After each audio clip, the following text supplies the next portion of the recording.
안녕하십니까. 알파스트리트 파트너스입니다. 2023년 9월 5일 화요일 마감 시장 보겠습니다. 코스피 지수가 0.09% 빠져서 2582로 마감을 했습니다. 오늘 코스피 큰 변동이 없었습니다. 거의 보합으로 마감을 했고요. 장중 내내 약세이긴 했는데 그렇게 하락폭이 크지 않았습니다.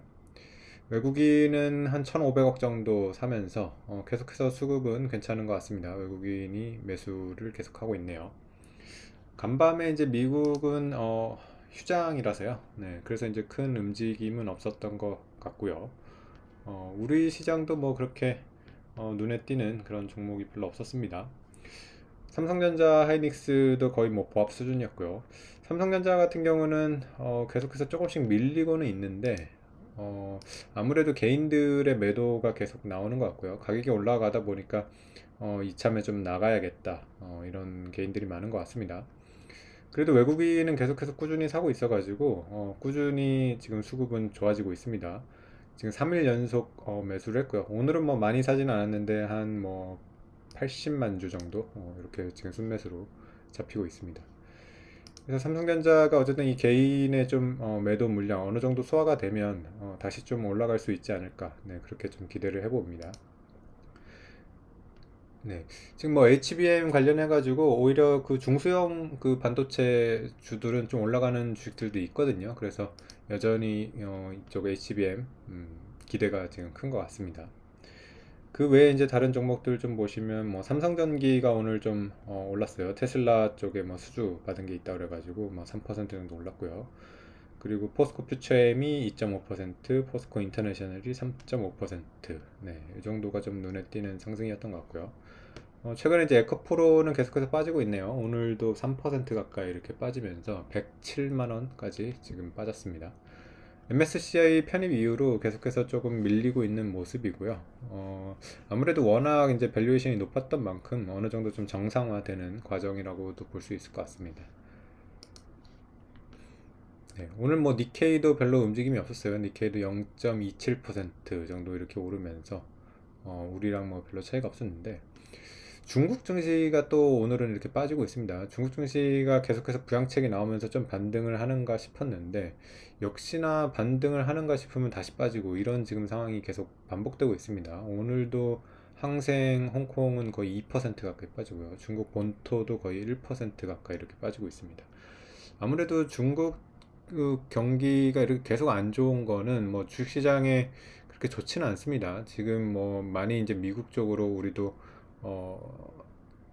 조금씩 이제 거래처를 바꾸고는 있는데 아무래도 아직까지도 중국 영향력이 꽤 크긴 하거든요. 그러다 보니까 중국이 계속해서 안 좋은 거는 우리 증시에도 그렇게 좋지는 않을 겁니다.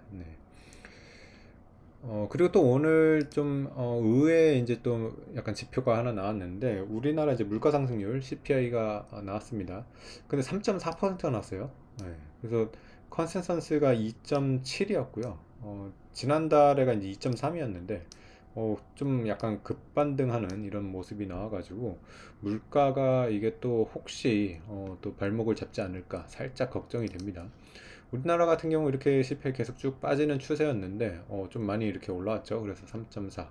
절대적인 수치는 그렇게 높지는 않습니다. 지금 여전히 3.4도 다른 나라에 비해서는 낮은 편이라고 이렇게 생각이 되는데 어쨌든 좀 컨센서스보다 좀 갑자기 높은 이런 물가가 나왔습니다. 그래서 아무래도 올해는 계속해서 이제 물가 지표를 신경을 쓸 수밖에 없을 것 같아요. 이런 거에 이제 사람들이 많이 주목을 하고 있기 때문에 우리나라 물가 지표도 계속해서 보는 것이 좋을 것 같습니다.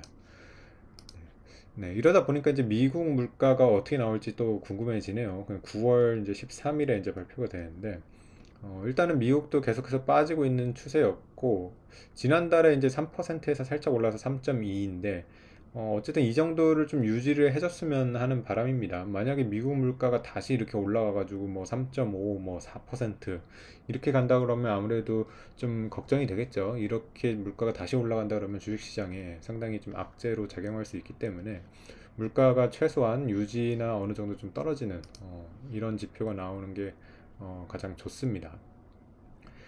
그 외에 오늘 또 보면 원달러 환율이 조금 올라왔어요. 원달러 환율이 지금 1330원 이렇게 돼가지고 오늘 사실은 증시는 별로 변동이 없었는데 환율은 제법 올라왔습니다. 네, 그래서 원달러 환율이 확실히 쉽게 떨어지지는 않는 그런 모습입니다. 그래서 1300원 밑으로 이제 1200원대 가는 게 가장 주식시장에는 좋을 것 같은데 확실히 지금 원달러 환율 그렇게 쉽게는 안 빠지는 그런 모습이 나오고 있습니다.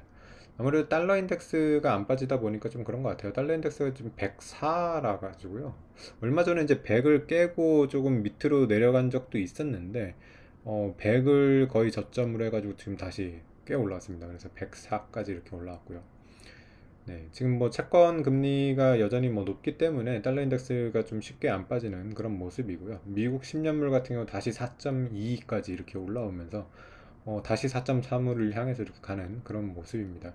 그래서 미국 채권 금리 역시 쉽게 빠지지 않고 있고 물가도 지금 살짝 걱정되는 그런 상황인데 그래도 아직까지는 뭐 증시가 조금 적응을 하면서 큰 악재로는 지금 받아들이지는 않고 있는 그런 모습입니다. 여기서 이제 더 나빠지지만 않으면 괜찮을 것 같아요. 여기서 이제 더 나빠지게 된다 그러면 이제 증시에 이제 좀 충격이 올 수도 있는데 아직까지는 네, 괜찮은 것 같습니다. 아직까지는. 네, WTI도 지금 85달러, 요 정도까지, 요 정도까지는 괜찮은 것 같아요. 이게 이제 이것도 이제 더 올라가면 또 문제가 되는 그런 상황이라서 계속해서 물가 WTI 뭐 이런 거 좀 지켜봐야 되는 그런 상황인 것 같습니다. 네, 오늘 시장은 여기까지 하겠습니다. 감사합니다.